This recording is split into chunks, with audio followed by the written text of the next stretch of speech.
ভাই দেখেন কিভাবে একজন অটো রিক্সা পুলিশকে কিভাবে ঝুলিয়ে নিয়ে যাচ্ছে, দেখেন কতটা আসলে একজন অটো রিক্সা মানে কতটা ভয়ঙ্কর হতে পারে তা এই ভিডিওটা না দেখলে অবশ্যই বোঝা যাবে না। সম্পূর্ণ ভিডিওটা দেখুন, আমরা দেখানোর চেষ্টা করব।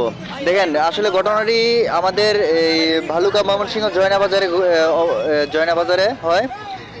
তো এটা মূল ঘটনাটা হচ্ছে রিক্সা যখন আপনার অবৈধভাবে রাস্তা দিয়ে চালাচ্ছিল তখন একজন পুলিশ ভাই তাকে থামানোর চেষ্টা করে।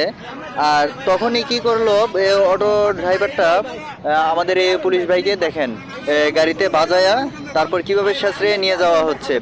পুলিশ ভাইটি দেখেন ঝুলে আছে অটো রিক্সায়।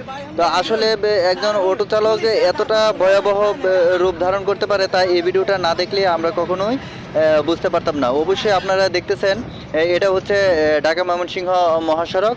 অটো রিক্সা আমরা মূলত এমনিতেও জানি যে হাইওয়েতে অটো চালানো ঠিক না, সেটা আইনগতভাবে অপরাধযোগ্য। তারপরেও তারা এভাবে গাড়ি চালায়, কিন্তু এখানে পুলিশ ভাইটি সম্পূর্ণ নিরপরাধ, তার কোনো দোষ নেই, কোনোই দোষ নেই।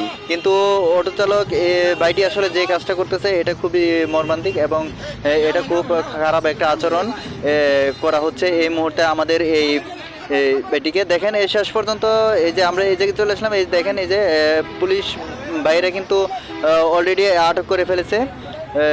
আটক করে এই যে দেখেন এই যে শেষ পর্যন্ত এই যে অটো রিক্সা চালককে টেনে বের করা হচ্ছে বাইরে। দেখেন তারপরেও তার কতটা সে জোর জবরদস্তি করতেছে, মানে সে ঘাটতারামি করতেছে। অলরেডি এখানে 4-5 জন পুলিশ ভাই চলে আসছে, দেখেন তাকে গাড়ি থেকে সাশ্রয়ে নামানোর চেষ্টা চলতেছে। কি বলবো, দেখেন আসলে ওকে চরম শিক্ষা দেওয়া দরকার। বাংলাদেশের যে আইন আছে সেই আইনের আওতায় অবশ্যই তাকে আনা দরকার। কেন সে এরকম একটি কাজ করলো?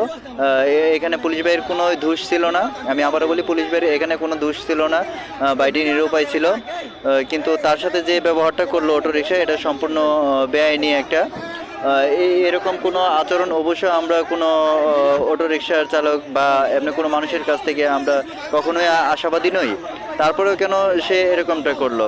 তো শেষবারের মতো আবারও বলবো যে এরকম যারা আছে বা বিশেষ করে এই বাইটিকে অবশ্যই আইনের আওতায় নিয়ে আসাটা দরকার। তো সর্বশেষ আপনাদেরও মতামত অবশ্যই জানতে চাই যে আসলে এই বাইটিকে কি করা উচিত। দেখেন তাকে রিক্সা থেকে টেনে নামানো হয়েছে, এই মুহূর্তে রাস্তায় নিয়ে আসা হলো।